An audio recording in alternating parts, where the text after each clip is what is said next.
morning, everyone.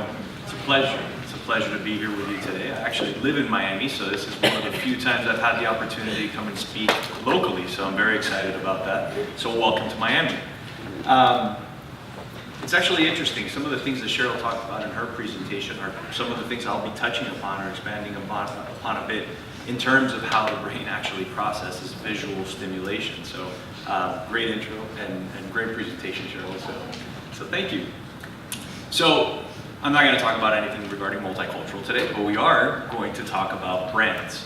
And what we're going to talk about are the emotional experience that we associate with great marketing communication that matches the expectation of the product itself.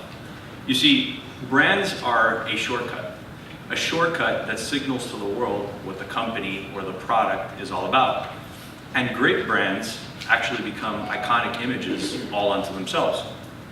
So, I'd like to actually start with an experiment, if you'll indulge me. I'd like you to just focus on the screen for 1 second and tell me what you see.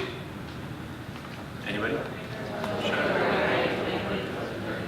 Or another way to say it is 3 iconic brands, right?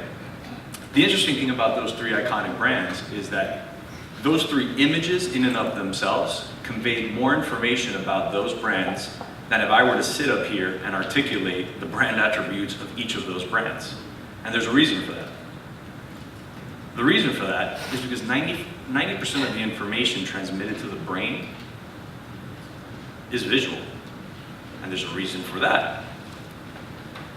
40% of all the nerves in the body are actually connected to the retina, which means that we can process visual images 60,000 times faster than we can text. Think about that for a second. 60,000 times faster. And our hunger for visual stimulation has actually driven a 10-year historical shift in how we communicate. A revolution of sorts, if you will. And that revolution is basically this: the mobile device. So the mobile device, appeared on the smartphone form about 10 years ago, and with 1 million times the speed and computing capability of the first lunar module, actually transformed the way we started communicating and took us from desktop keyboards to mobile screens. And many researchers actually even wonder how much longer desktop computers are actually going to be part of life outside of a work environment, right? I barely use a computer at home anymore. I just use it at work. I'm sure that it's the case for many of you. And educators are actually lamenting the death of handwriting, because today we're actually able to communicate in the universal language of videos and images on a mobile device. But this device also allows us to share, push out, and consume content instantaneously, right? Which has actually taken us now to a place where there's a complete democratization of storytelling and idea sharing. We've actually moved to a culture from written words to expressed ideas, which is a huge paradigm shift. This device, this very powerful device, has also created a connected community of 2.3 billion storytellers around the world who are instantaneously able to share ideas and stories amongst themselves. And that community continues to grow because every day, or actually by the time I finish this presentation, there will be 85,000 phones sold around the world. And those phones will actually bring on a new wave of people online. There's about 1 million new people that come online every single day, and many times that's their first experiences with an actual mobile phone. So, with all these people online and on a mobile device, what are they actually doing online? Well, they're engaging with a lot of brands, that's for sure. But they're also creating a lot of data. There's over 83,000 or 83 billion emails sent every single day, 23 million photos uploaded to Instagram every single day, and not to mention the millions of swipes left and right that happen on countless phones around the world. And as I mentioned, that creates a lot of data. To put the amount of data that creates, and as well as the content influx that it actually creates in society, this will hopefully put it into perspective for you. From the beginning of time to 2003, all of humankind created 5 billion gigabytes, or 5 exabytes, if you will, of data, of content. Today, we create that amount of data in 10 minutes. In 10 minutes. Try to get your head around that. So, by the time I finish this slide, we as a humanity will have created more content than the first 500 years of history. That's just an incredible amount of content and data. And what that does is create something that I call the 32-hour day. The 32-hour day basically means that we're stacking content on top of content, simultaneously utilizing multiple screens to simultaneously consume more content. And what that does is, if you look at the math, if you take sleep, work, and living into account, and then add on the average amount of time that people interact with content during a given day, we have a surplus of 8 hours and 27 minutes extra in a day, which causes a time squeeze. So it's no doubt, nobody should be surprised at the fact that many of us are actually highly taxed and tired from all of the different, from all this content overload and being continuously connected to wired devices. But there's a reason we do that. And the reason we do that is because of our desire to connect. That's what makes us human. And this connection, this desire to connect, has always been about trust and community. You see, for many years, throughout history, people have actually shared information with one generation to the next. And that information sharing has taken the form of storytelling. The reason it's taken the form of storytelling is to make it easier for people to remember that information and continue to pass it on to the next generation. And that information has always been shared with the people closest to us, our friends, our families, our circle of trust that we trust with the stories that we're telling.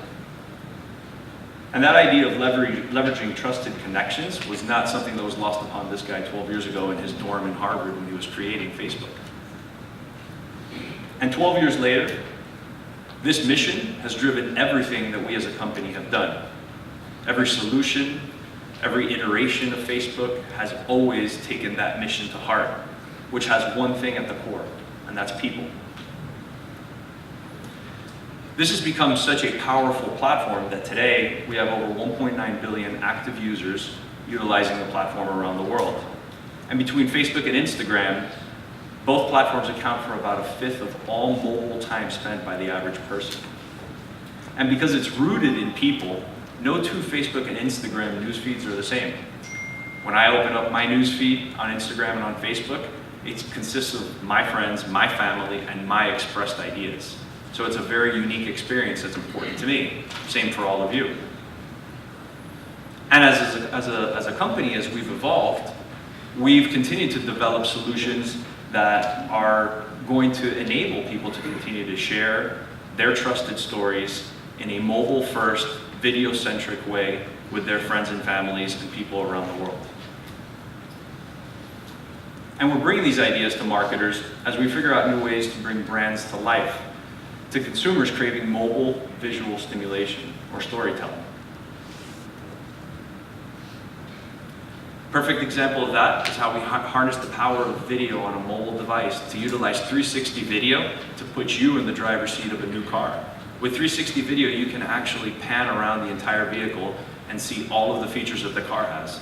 It's almost as good as being in the car yourself.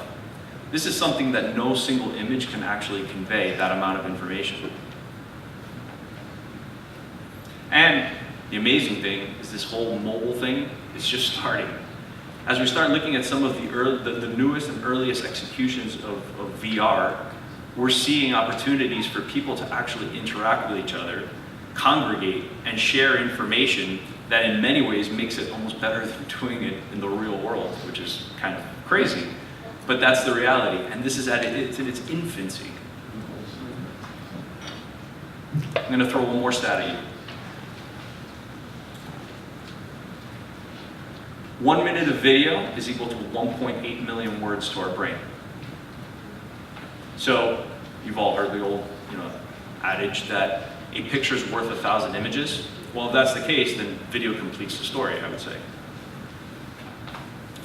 And it's creating in our culture what Kevin Kelly in his book, The Inevitable, called screening, which is a phenomenon in which we as a culture are moving from a culture or a society that actually reads things to watching things.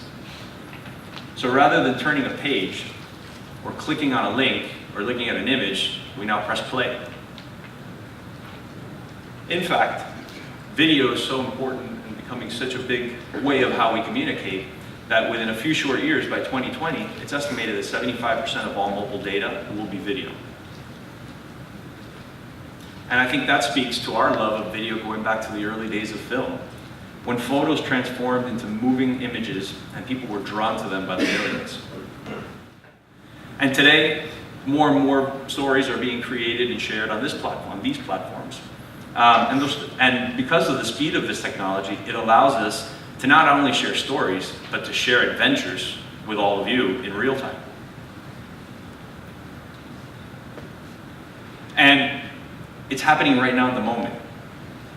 So it could be my child's birthday party this weekend, it could be a work event, it could be somebody jumping out of a plane skydiving.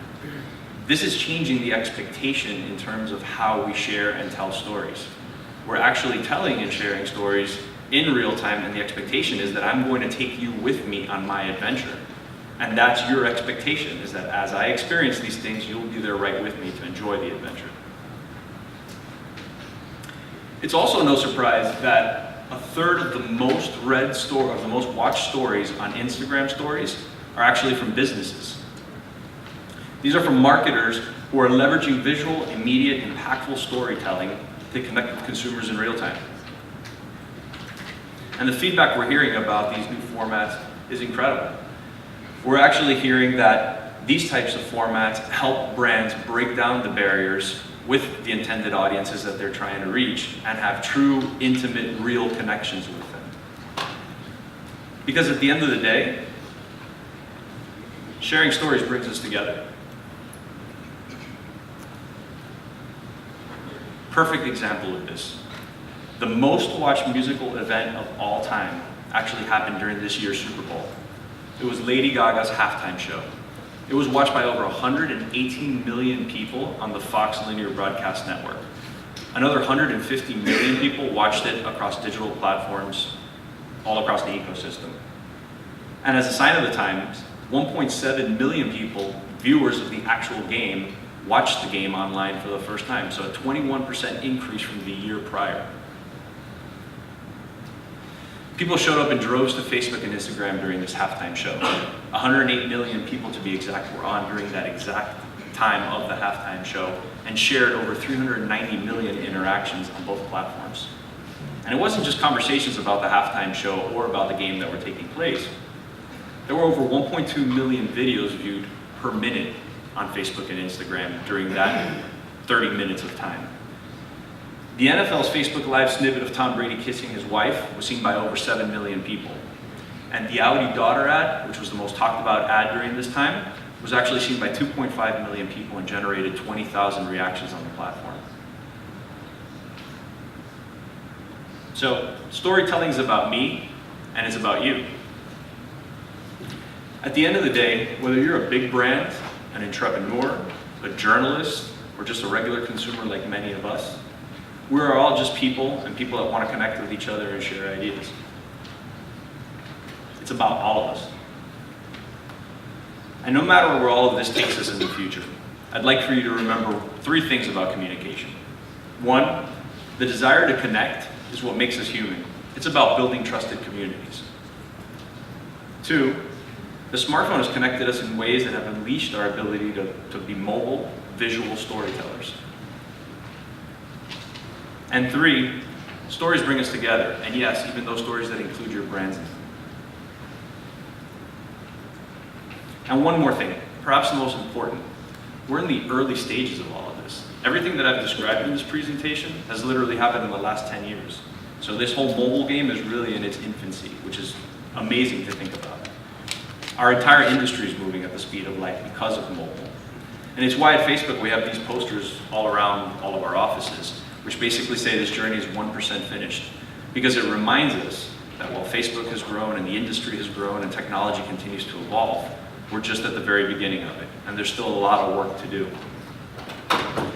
I have one last experiment that I'm going to ask you guys to indulge me in, if you will. I'm going to actually separate the room, the left side of the room. I'm going to ask you guys to take out your phones and just hold it in your hand for 1 second. Everybody on the right side can just chill out for a second. So when I give you the cue, I'm going to ask everybody on the left side to please raise your phone and press the button so your screens light up. 1, 2, 3. Please go ahead and do that. And I'd just like everybody to look around the room. Half this room is connected to the internet. The other half is in darkness. This is actually a true visual representation of how our world is today. You can put your phones down. Thank you very much for that. It's an example of the world that we're actually living in today. And here's one last stat that I'm going to throw at you that will hopefully exemplify this. 4 billion. 4 billion is the number of people in this world that have still not come online. It's more than half the global population. And as I said before, every day more and more people are coming online and buying mobile phones.